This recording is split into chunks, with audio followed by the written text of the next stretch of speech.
Eduardo, de qué es lo más importante del día que pasó por los mercados financieros con, atención, el Banco Central hoy compró 303 millones de dólares en una jornada claramente con la moneda norteamericana a la baja. ¿Quién lo hubiera dicho, Eduardo? Con otro mes que arrancó con caídas en la cotización del dólar. Recordemos que hubo caídas en el mes pasado cerca del 14% en el dólar y al parecer en esta primera parte del año claramente el que apostó al peso y ni te cuento al plazo fijo UVA le ganó cómodamente a la moneda norteamericana. Ahí tenemos los valores de cierre.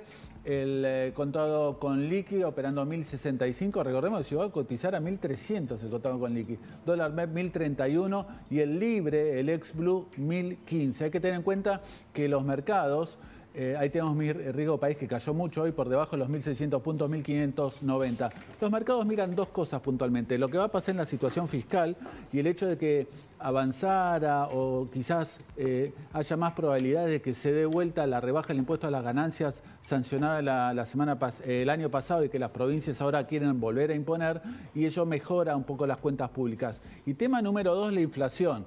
Ahí los mercados van a estar atentos a cuando se da a conocer el martes de la semana que viene el dato de la inflación correspondiente a febrero. Todos esos datos son los que hoy por hoy están moviendo los mercados y por eso tenemos, por lo menos en lo que se refiere a lo fiscal, buenas noticias porque el gobierno insiste y pone como eje de su gestión el equilibrio de las cuentas públicas, y eso es música para los oídos de los inversores o los tenedores de títulos públicos, porque ven que el riesgo de que caigan en default baja y se desploma, y de hecho se está desplomando precisamente el riesgo país. Así que, en síntesis, Eduardo, te diría que los mercados hoy, en la primera jornada después del discurso presidencial ante el Congreso el viernes pasado, reaccionaron claramente al alza con renovadas confianzas, tanto en títulos públicos, acciones y en lo que se refiere a la cotización del dólar. Claro, en lo fiscal anda muy bien. El problema es la micro, ¿no? La micro.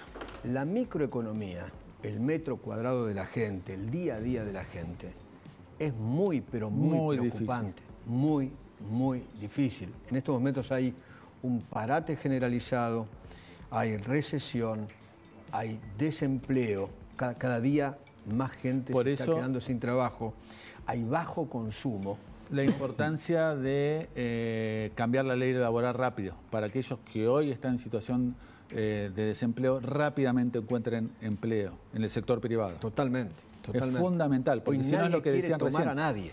Si no se repite el mismo error de los 90. A futuro, en un juicio laboral, que hace cerrar las pymes y los comercios, ¿no? Es el mismo error de los 90. Tenés que sumar altos alquileres, altas tarifas de luz, gas, teléfono. Y bueno, en muchos casos, impuestazos. En la provincia de Buenos Aires, acordate, el inmobiliario subió fuerte. Totalmente. En casi todos los distritos y municipios. Totalmente. Entonces también están, digamos, estrangulando. En la provincia de Buenos Aires, hoy habló el gobernador Kicillof, llega entre el 200 y el 520% el inmobiliario rural. Un disparate. Un disparate. Casi te diría hasta confiscatorio en muchos casos. Totalmente. Totalmente. Gaby. Edu, porque la historia judicial guarda todavía tratamiento de casos que quizás la memoria nos hace olvidar, o algunos, por supuesto. Vamos a hablar de Candela Sol Rodríguez. ¿Recuerda este caso? Hace casi 13 años, una criatura de 11 años que desaparece en su domicilio de Hurlingham, la búsqueda denodada, su madre que aparece en los medios encabezando la búsqueda, y a partir de ahí la aparición de su cuerpo. Seguramente usted recuerda el caso porque es un caso que tuvo muchísima trascendencia en aquel entonces en el ámbito de la provincia de Buenos Aires. Bueno, en la primera etapa fueron condenados un grupo de autores, digo autores porque fueron condenados a prisión perpetua Hugo Bermúdez y Leonardo Jara, nombre que usted se recordará. Ahí está la criatura, por supuesto, solidaridad para su mamá, Carola, etc. Primero, en la primera etapa, porque fue un debate largo y hubo una investigación larga y hubo distintos tiempos de investigativos, en la primera etapa fueron condenados quien se consideró el autor material del hecho, por lo menos así lo entendió la justicia, Hugo Bermúdez y Leonardo Jara. Fueron condenadas a reclusión perpetua, más otras 2 personas que fueron condenados a otras penas menores como partícipes secundarios. Pero ¿qué pasó? La investigación continuó en el trasfondo, más allá del autor material, qué había atrás de manera intelectual, qué generó la privación ilegítima de libertad de esta niña y luego su muerte. Y ahí, a partir de ahí aparece en escena quién en la zona de San Martín, sino Miguel Mameluco Villalba. Miguel Mameluco Villalba, que usted lo habrá escuchado usted, lo conoce hace años, fue candidato a intendente, me habrá escuchado a mí con Claudio Sina hablar sobre el fentanilo, sobre la vinculación de Mameluco Villalba, su hijo Iván, a la causa del fentanilo que tramita en San Martín. Bueno, ahora, casi 13 años después, mañana en el Tribunal Oral Criminal 6 de Morón, se inicia el segundo juicio vinculado a la muerte de Candela Sol Rodríguez.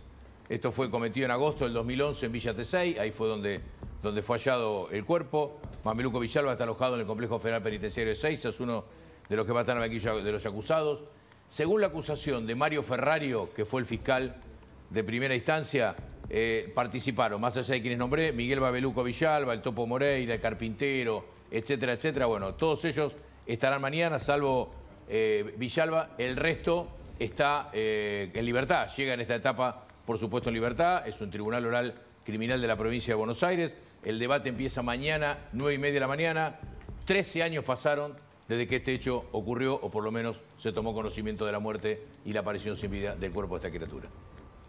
Bueno, Paulita, nos metemos al tema ANSES y las denuncias. Bueno, dale, Edu, porque hoy hubo, si tenés, Pablo, después ponemos la denuncia en pantalla, un anuncio del vocero Manuel Adorni al respecto de esto, y después la denuncia correspondiente de la ministra de Capital Humano, Sandra Petovelo. Acá estamos viendo, bueno, la cuestión formal de lo que es esa denuncia contra Campos, Federico Alejandro D'Angelo Campos, que es el funcionario de la gestión anterior, que ahora te voy a decir bien cuál es el cargo que tenía en ANSES. Es una denuncia por asociación ilícita, defraudación de seguros, abuso de autoridad, violación de los deberes de funcionario público, malversación de caudales públicos. Todo esto, por supuesto, por esto que salió a la luz con respecto a la intermediación que se hacía con Nación Seguros. Perdón, hablan de ahí de asociación ilícita, o sea, de una banda criminal. Exacto. Y el imputado es Alberto Fernández y otros. En realidad, esta denuncia específica de Capital Humano es contra este funcionario, que es la que cayó en el juzgado de Ercolini. Pero si habla de asociación ilícita, tiene que haber varios más. ¿Quiénes son? Este funcionario que menciona Paula es quien firmó la nota como integrante del Fondo de Garantía de Sustentabilidad, designando a los brokers. Okay. Por eso la denuncia que hace Sandra Petovelo, Mariano ¿Cómo se llama? Argibay.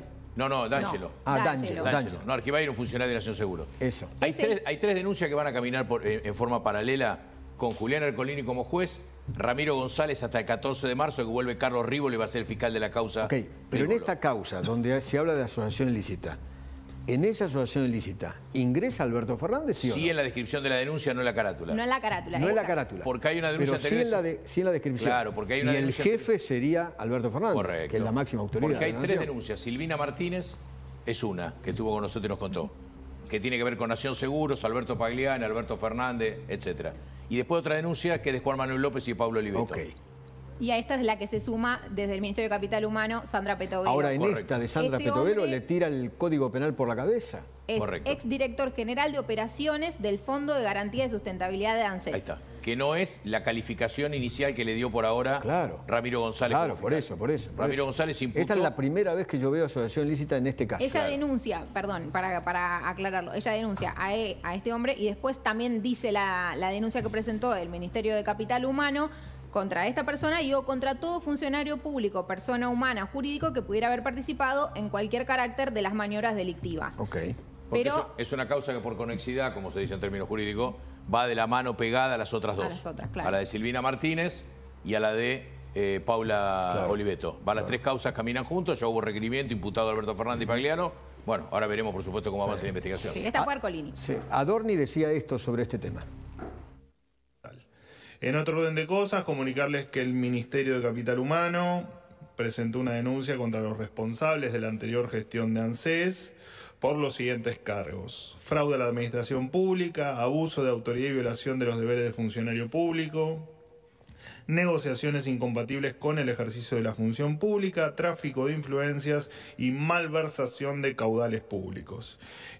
Bueno, por supuesto que esto en referencia a las irregularidades detectadas en virtud de los seguros y los préstamos que se le otorgaban a los jubilados.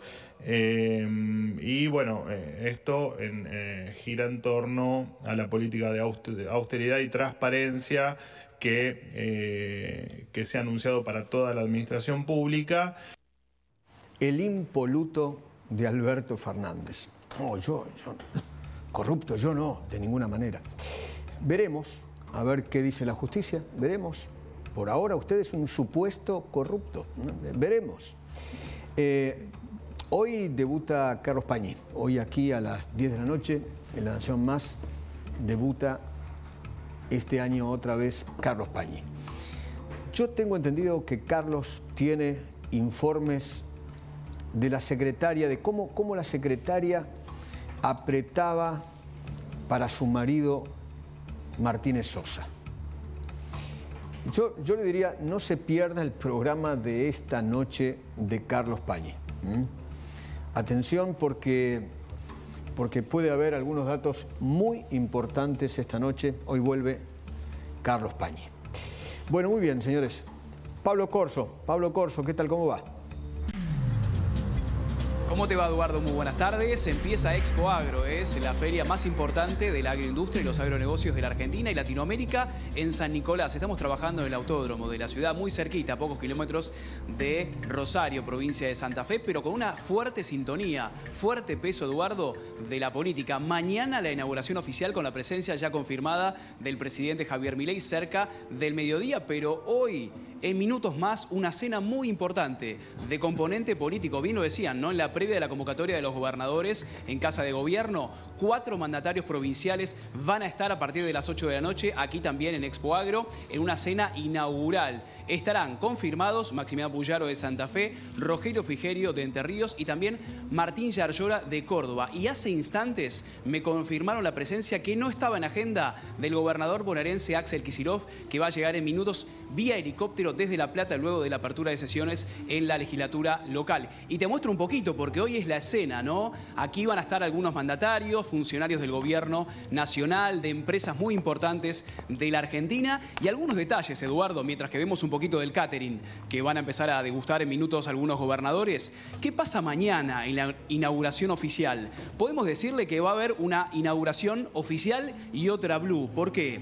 Porque a pedido del presidente Javier Milei va a haber un segundo corte de cinta, para él exclusivo al mediodía, a las 12, pero antes, a las 9, con la presencia de algunos gobernadores y el ministro del Interior, Guillermo Francos. Prefirieron separar los 2 cortes de cinta, a las 9 algunos gobernadores con el ministro del Interior y solo el presidente Javier Milei al mediodía. Durante la semana, Eduardo, van a desfilar por aquí funcionarios, gobernadores, diputados. Quizás lo más importante, la presencia del expresidente Mauricio Macri junto con el jefe de gobierno el jueves. Pero también con respecto al peso de lo económico, de las inversiones en Argentina, el miércoles una comitiva nutrida de más de 20 embajadores y comitivas internacionales diplomáticas junto con la canciller Diana Mondino. Muy importante, ¿no? Estamos hablando de la agroindustria. 7 de cada 10 dólares que se exportan a la Argentina vienen de este sector. Nos vamos a quedar acá, Eduardo, si te parece, para que vean un poquito de lo que va a ser en minutos la cena de gobernadores, 4 confirmados.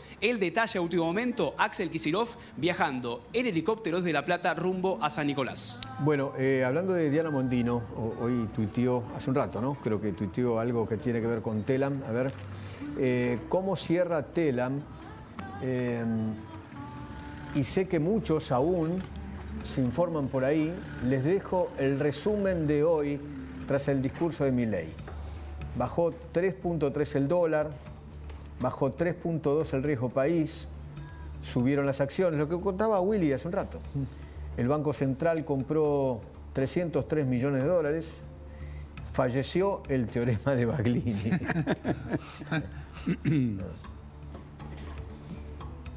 Willy.